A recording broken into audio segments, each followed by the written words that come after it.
જય શ્રી કૃષ્ણ. આપ સૌનું સ્વાગત છે. નમસ્કાર.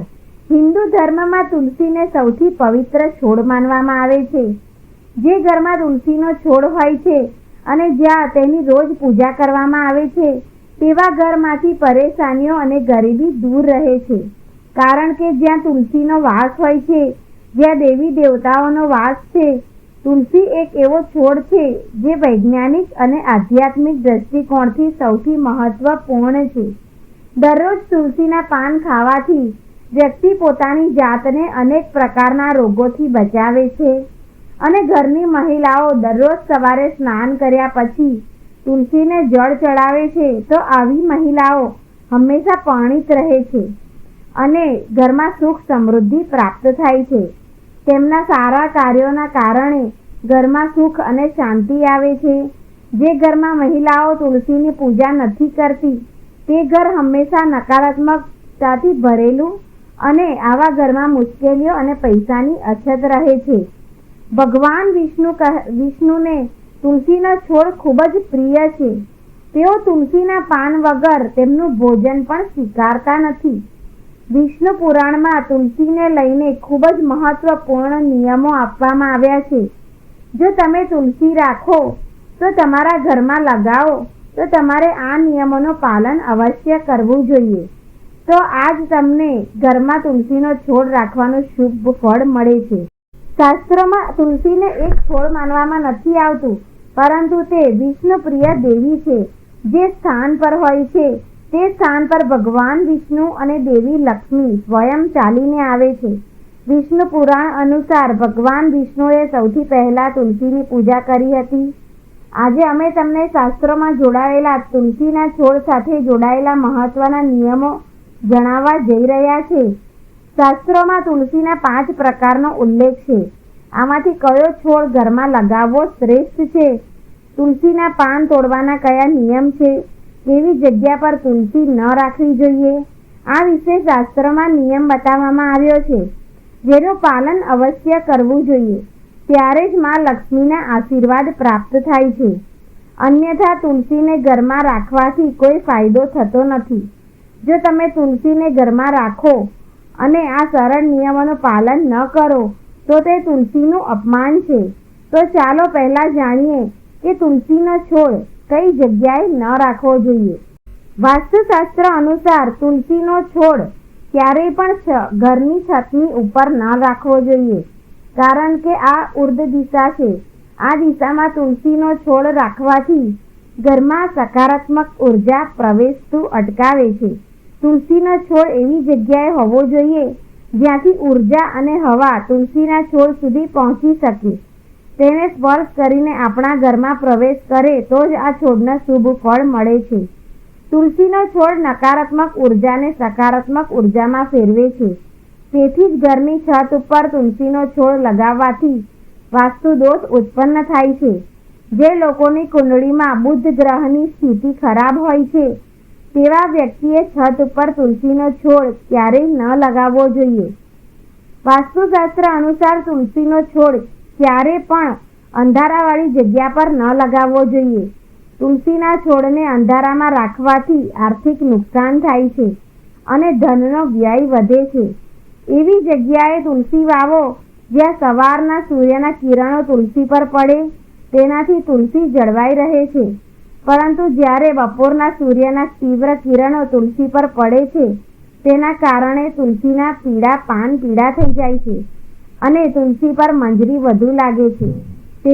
તેથી તેવી જગ્યા પર રાખો જ્યાં સૂર્ય તીવ્ર પ્રકાશ ન પડે અને અંધારું પણ ન હોય. આ કારણે તુલસીનો છોડ ક્યારેય સુકાઈ નથી જતો અને હંમેશા લીલો રહે છે.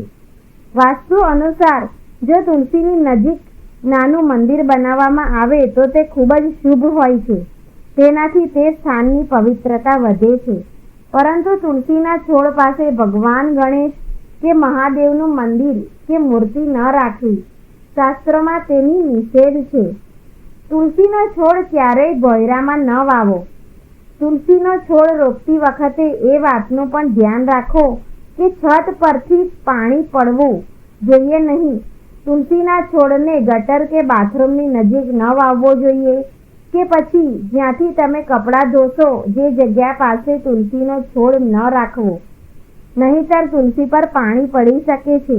તે ખૂબ જ અશુભ માનવામાં આવે છે. આનાથી તુલસી માતાનું અપમાન થાય છે અને લક્ષ્મી ઘરમાંથી દૂર થાય છે. તુલસીના છોડને ક્યારેય પણ દક્ષિણ દિશા તરફ ન રાખવો જોઈએ. આ દિશાને વાસ્તુશાસ્ત્રમાં તુલસી માટે અનુચિત બતાવવામાં આવી છે. વાસ્તુ અનુસાર તુલસી માટે ઈશાન દિશા શ્રેષ્ઠ છે, એટલે કે ઉત્તર અને પૂર્વ વચ્ચેની દિશા તુલસી રોપવા માટે શ્રેષ્ઠ છે. પૂર્વ દિશા પણ તુલસી માટે શ્રેષ્ઠ શુભ માનવામાં આવે છે. તેનાથી ઘરમાં સુખ અને શાંતિ જળવાઈ રહે છે.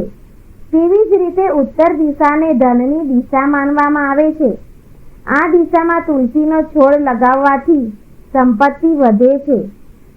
તુલસીનો છોડ હંમેશા વિષમ સંખ્યામાં લગાવો. શ્રેષ્ઠ માનવામાં આવે છે.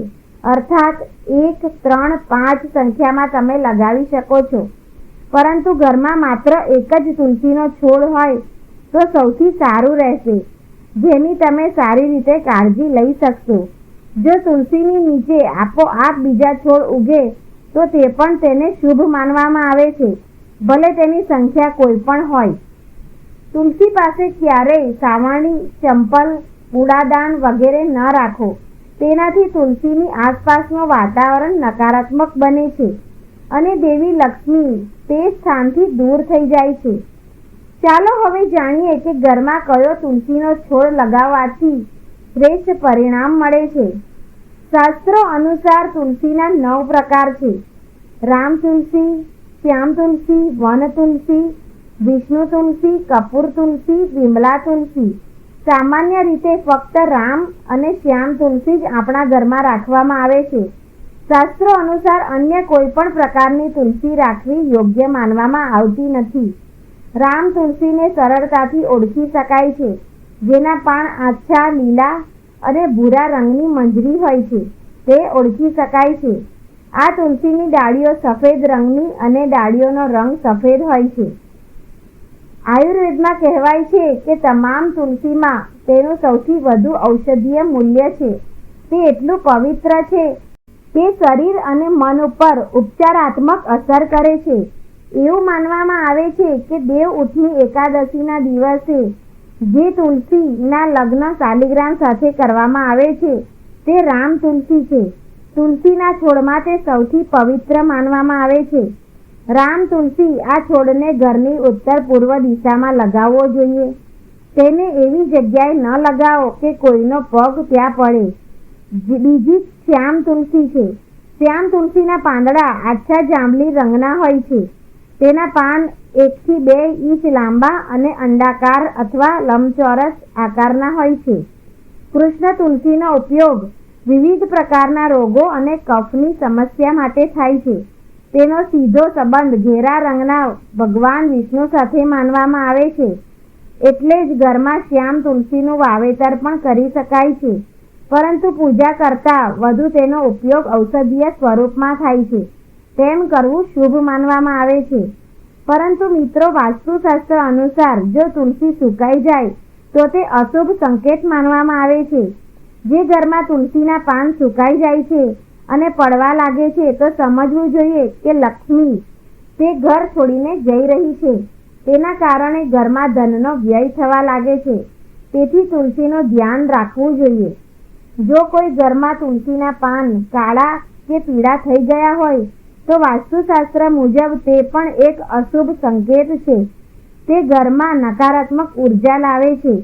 જો તુલસી પર વધારે મોર હોય છે તો તે જગ્યાએ નવો તુલસીનો છોડ લગાવવો જોઈએ. શાસ્ત્રો અનુસાર જ્યારે તુલસી પર વધારે મોર હોય તો તુલસી મુશ્કેલીમાં હોય છે, અને જે ઘરમાં તુલસી મુશ્કેલીમાં હોય એવું બને છે કે તે ઘરના બધા સભ્યો મુશ્કેલીમાં હોય છે. આવા ઘરમાં ઘણી સમસ્યાઓ ઊભી થાય છે અને શોકનું વાતાવરણ રહે છે. તેથી જ તુલસી પર વધુ પડતી મંજરી ન હોવી જોઈએ. તેને સમયસર દૂર કરવી જોઈએ. તેથી કરીને માતા લક્ષ્મીના આશીર્વાદ સદાય તમારા ઘરમાં રહે. અને મિત્રો, આ રીતે તમારે તુલસીનું વાવેતર અવશ્ય કરવું જોઈએ. પ્રિય મિત્રો, જો તમને આ માહિતી પસંદ આવી હોય તો વિડીયોને લાઈક કરો, ચેનલને સબસ્ક્રાઇબ જરૂર કરો. જય શ્રી કૃષ્ણ.